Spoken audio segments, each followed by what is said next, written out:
Family అంతా మంచి మార్గంలో నడవాలంటే ఆ ఫ్యామిలీలో ఉన్న పెద్ద వ్యక్తి అతను సరిగా ఉండాలి.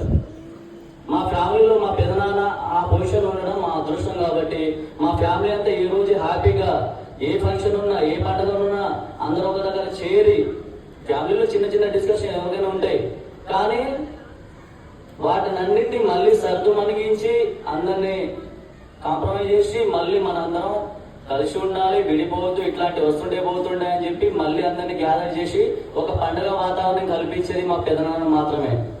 మేము అందరం కలిసి ఆయన ముఖం చూసే కలిసిపోతాం.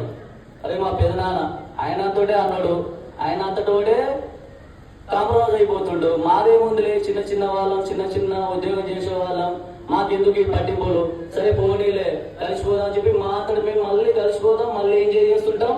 మా పెదనాన్న ఈ విధంగా మా ఫ్యామిలీని ముందు రైలు భోగికి ఇంజన్ లాగా ఉండి నడిపిస్తూ ఆయన ఎందుకు మేము భోగిలా వెళ్తూనే ఉన్నాం. ఇంతవరకు మాకు ఎలాంటి ప్రాబ్లం రాకుండా మా జీవితాలను ముందుకు తీసుకెళ్తూనే ఉన్నాడు. అది మాకు కూడా తెలియదు కానీ నడుస్తుంది. ముందు మాత్రం ఆయన ఉన్నాడు మా జీవితాలకు, మా ఇద్దరు అత్తమ్మలకు, మా బాబాయ్ వాళ్ళ ఫ్యామిలీకి, నాకు, ఆయన తోబుట్టులకు, మా పెద్దమ్మ వాళ్ళ తోబుట్టులకి, అందరికీ మాకేదైనా సమస్య వస్తే ఆయన ముఖం చూస్తాం.